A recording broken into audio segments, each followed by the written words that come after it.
राज्यघटनेने आपली जी व्यवस्था आहे ती धर्मनिरपेक्ष सांगितलेली आहे, परंतु सध्याचं जे चाललेलं आहे, आपल्याला मीडियाच्या माध्यमातून किंवा काही खासदारही संसदेमध्ये किंवा संसदेच्या बाहेर बोलताना दिसतात की आम्हाला भारत देशाचं बदल करायचा आहे. आपल्याला काय म्हणायचं सर? हा संघाचा पहिल्यापासून डाव आहे. From day one. घटना आली नाही त्याच्या अगोदर त्यांनी घटनेविरुद्ध बाबासाहेबांचे पुतळे जाळायला सुरुवात केली, घटना झेंडा जाळायला सुरुवात. राष्ट्रध्वज त्यांना पसंत नाही, त्यांना स्वातंत्र्यच पसंत नव्हतं. ज्या पिलावळीने स्वातंत्र्य चळवळीला विरोध केला त्यांचेच वंशज सत्तेवर आहेत. आणि नुसता विरोध करणं वेगळं, ऐक तू, नुसता स्वातंत्र्याला विरोध करणं वेगळं. मी स्वातंत्र्य भाग घेतलेला नाही, कारण मी नव्हतो.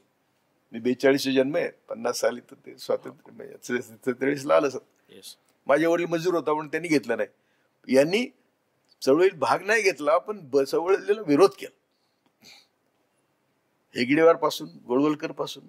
उलट त्यांचे लिखित आहे की स्वातंत्र्य चळवळीत भाग घेऊन तुमचं आयुष्य बर्बाद करू नका. आपले शत्रू मुसलमान आणि ख्रिश्चन आहेत. सावरकर म्हणतो त्यांचा जर निपात करायचा असेल तर त्यांच्या गरोदर स्त्रियांच्या पोटातली मुलं मारली पाहिजेत. हे त्यांचं लिखित आहे त्या सावरकरचं. त्याला भारतरत्न द्यायला म्हणतात. त्या सावरकरचे एवढे किस्से आहेत की आयुष्यभर खोटारडा माणूस, नंबर 1 लायर of the first order. Lice शिवाय त्याच्याकडे काहीच नाही. आत्ता काल एक अरुण शौरीची मुलाखत आहे, वायरने घेतलेली आहे, करण थापरने घेतलेली. अरुण शौरी त्यांचा माणूस. तो म्हणतो की याच्या इतका खोटारडा माणूसच नाही. त्यामुळे तो म्हणतो की मी तो शब्द वापरत नाही, कारण त्यांचे भक्त माझ्यावर खूप नाराज होतील, पण मला कोणाचीच पर्वा नाही. आपल्या मदन पाटलांनी लिहिले अकथित सावरकर, त्यात ते लिहिले सगळे त्यांचे खोटे किस्से लिहिले, सगळं खोटं. त्यामुळं महात्मा गांधीला भेटलो, महात्मा गांधी मित्र होते 100%. महात्मा गांधीच्या खुनात हाच मुख्य आरोपी आहे. पण ते ब्राह्मणात काय होऊ शकतं, असा मोदी सुटला तर सावरकर पण सुटला. सत्ता कोणाची असली, पक्ष कोणाचा असला तर सत्ता ब्राह्मणांचीच असते. ज्युडिशरी त्यांची, आयबी त्यांची, रॉ त्यांचं. म्हणजे मुंबईवर जो हल्ला झाला त्याची मिनिट टू मिनिट इन्फॉर्मेशन होती रॉला, आयबीला. होऊ दिला हल्ला, कारण त्यांना त्या अतिरेक्यांच्या हल्ल्याच्या माध्यमातून नावाने करकरनं मारायचं होतं. फार आक्रस्ताळी लोक आहेत, नीच आहेत. एवढी नीच जमात जगात दुसरीकडे कुठं नाही.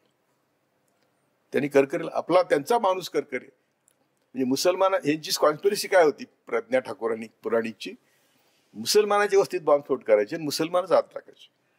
आणि तसे टाकले. रघुवंशी म्हणून संघाचा अधिकारी, त्यांनी टाकले. करकरीने ते बाहेर काढलं.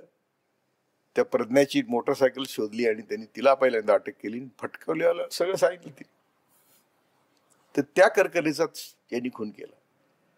तेव्हा देशामध्ये चांगलं काय घडतं, पुन्हा पुन्हा मी रिपीट करतो, तेव्हा हे येऊन सुसू करतात. समाजाला कळलं पाहिजे यांच्या हातून देवपूजा पण करून घेता कामा नये. काय करणार, समाजाला यांनी वेडे केले. किती पिढ्या समाज वेडा राहतोय हा आपल्याला प्रश्न आहे.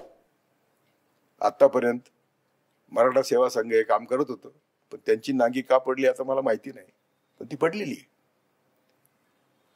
तेव्हा आता मीच फक्त एकटा आहे, मरायला तयार आहे. मारा.